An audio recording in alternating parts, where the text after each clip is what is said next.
Buenas. eh, Vamos a presentar los distintos temas que vamos a ver durante el año. Vamos a abordar de alguna manera la transformación de la Edad Media en una edad moderna. Vamos a ver los distintos cambios a nivel de la política europea que llevan a la exploración ultramarina, la llegada a nuevos territorios, su descubrimiento y la inserción de estos territorios en el mercado mundial, la situación preexistente a la llegada de los conquistadores con el desarrollo de culturas originarias, hasta llegar a la conformación de un orden colonial español que va a establecer el pensamiento sobre el territorio y el direccionamiento de las posibilidades de desarrollo de esos territorios en el concierto de pueblos del mundo bajo el paradigma ideológico de la modernidad. Es decir, vamos a ver desde el tiempo que existe entre las luchas religiosas a punta de espada en Europa hasta abordar nuevas formas de dominación más similares a las actuales, basado ante todo en el progreso económico y en el cálculo eh, basado en la riqueza. Pero vamos a hacer un análisis previo, en primer lugar, para entender el feudalismo. Para pensar el feudalismo,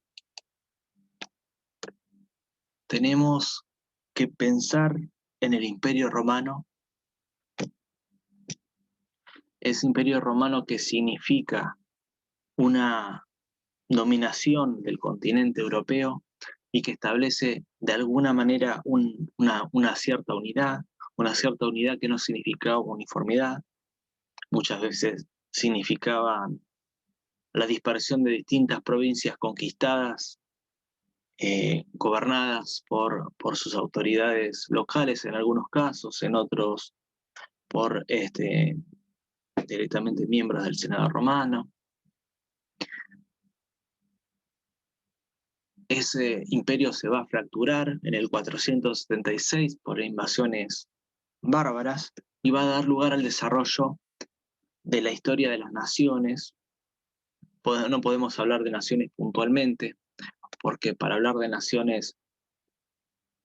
tenemos que hablar de una cultura, de un pueblo que se reconoce a sí mismo, pero existían factores de unidad, básicamente el lenguaje y la religión. Además, la unidad estaba basada sobre todo en la lealtad a personas, la lealtad a los nobles, lealtad a los señores que desempeñaban una función militar, una función política y también administrativa, porque de alguna manera en ese gobierno del feudo, de ese territorio sobre el que ellos tienen un mando autorizado, sea por el origen familiar o por encomienda del mismo rey, se van estableciendo nuevas fronteras que se van cambiando a medida que se va consolidando, digamos, estos grupos bárbaros en distintos lugares del Imperio Romano y van a formar, si se quiere, unidades específicas que configuran de alguna manera los antecedentes, por ejemplo, de España, de Francia o de Alemania. En la imagen, por ejemplo, frente a la unidad que suponía de alguna manera el Imperio Romano, sobre todo Europa occidental, sobre casi toda Europa occidental. Tenemos, bueno, aquí ya una fragmentación en los franceses, ¿no es cierto?, con el paño azul cubierto de flores de lis, y el escudo inglés, ¿no?, rojo, con los 3 leones, ¿no?, que es el símbolo cual se conoce en Inglaterra y que está presente, por ejemplo, en la camiseta de la selección nacional inglesa. Para establecer de alguna manera el clima de época eh, que siguió a la del Imperio Romano fue la división, la lucha entre caudillos,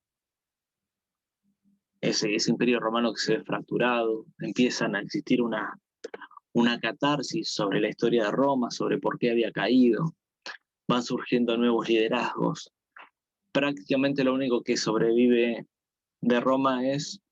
la Iglesia Católica Romana, donde poco a poco se irán convirtiendo estos jefes bárbaros. Hay toda una estética, si se quiere, renovada. Por ejemplo, muchas veces al romano se lo representa con el pelo corto, sin barba, mientras que un poco la herencia, si quiere, de esos pueblos germanizados, con otros atributos, van a dar el surgimiento a la heráldica, es decir, a estos, si se quiere, escudos característicos de las familias. Surge un nuevo tipo de nobleza. Va a predominar de alguna manera la herencia romana en lo que es lo administrativo, se va a reconocer, digamos, los grandes logros, ya sea en arquitectura, en el terreno militar,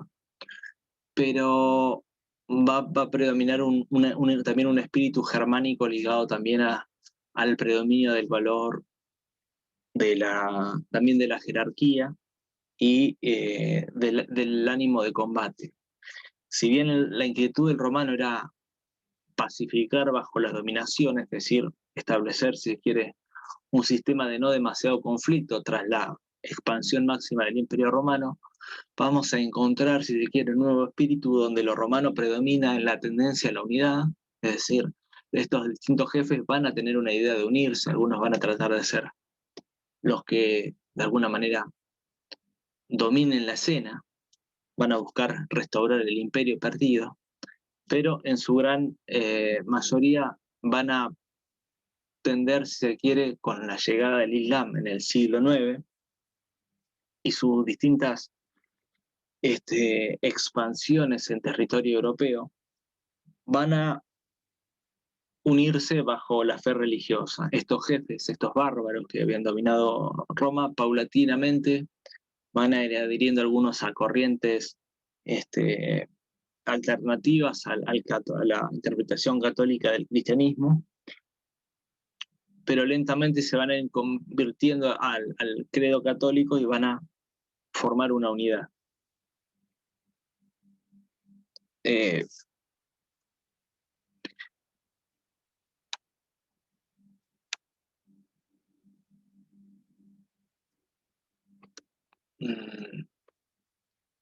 Aquí tenemos, si quiere, el imperio bizantino, que era el imperio católico oriental que va a sobrevivir a la caída del imperio romano hasta el 1453, donde el imperio otomano lo va a reemplazar en términos históricos. Fíjense que abarcaba parte de Italia, parte de la actual Turquía, de Siria, y luego va a ser reemplazado por este imperio otomano que estaba formado por un grupo étnicamente indoeuropeo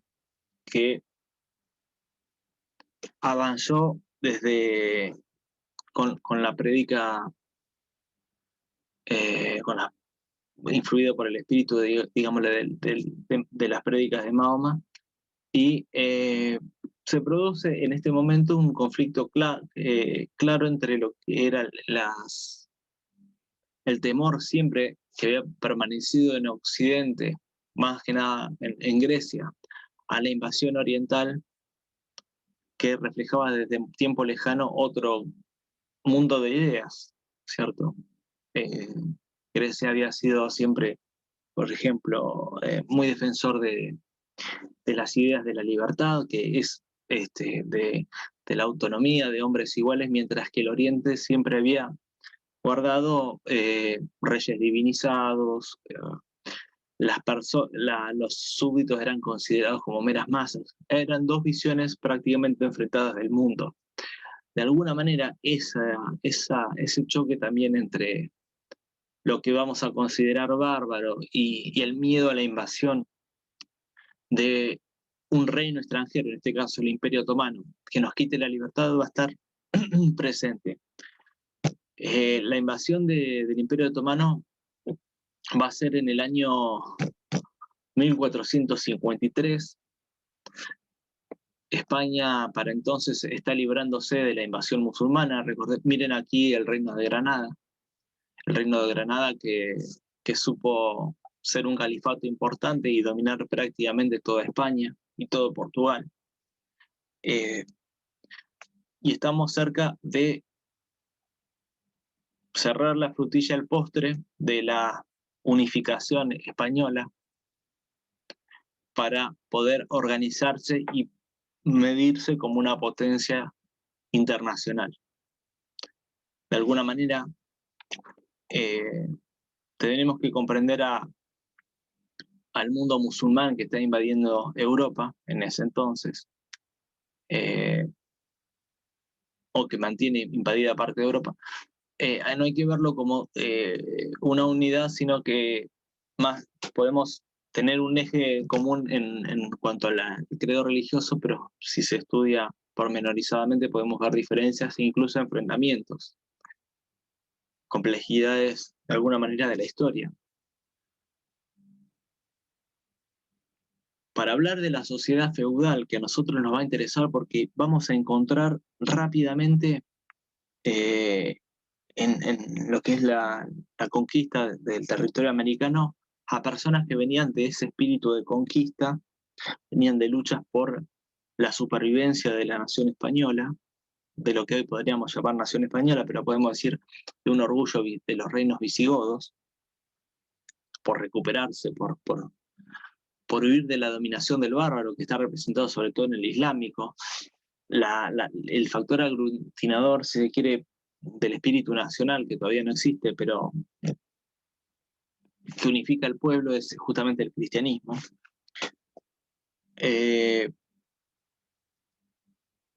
Va a tener una consecuencia, si se quiere, negativa también para ver al otro, porque estos, si se quiere, europeos con cierto temor hacia lo diferente van a llegar a América. Y tenían un tipo de organización,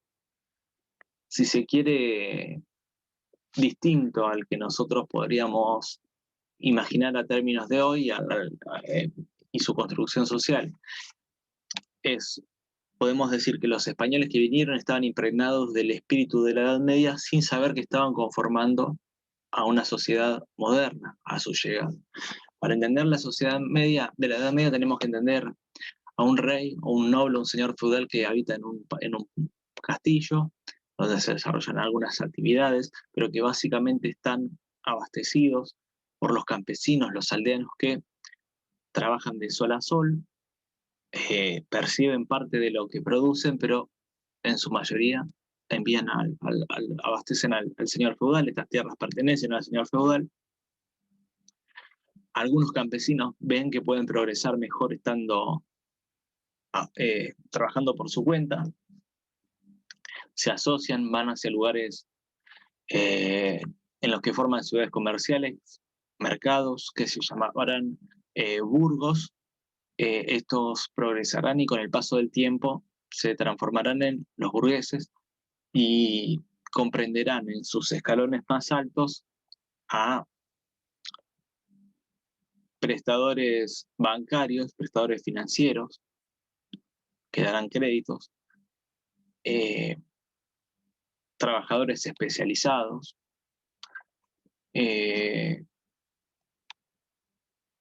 bueno, y por supuesto altos mercaderes. Aquí ya estamos viendo, en este desarrollo de los burgos, que creo que, si no me equivoco, empiezan ya en el siglo IX después de Cristo, en el siglo IX,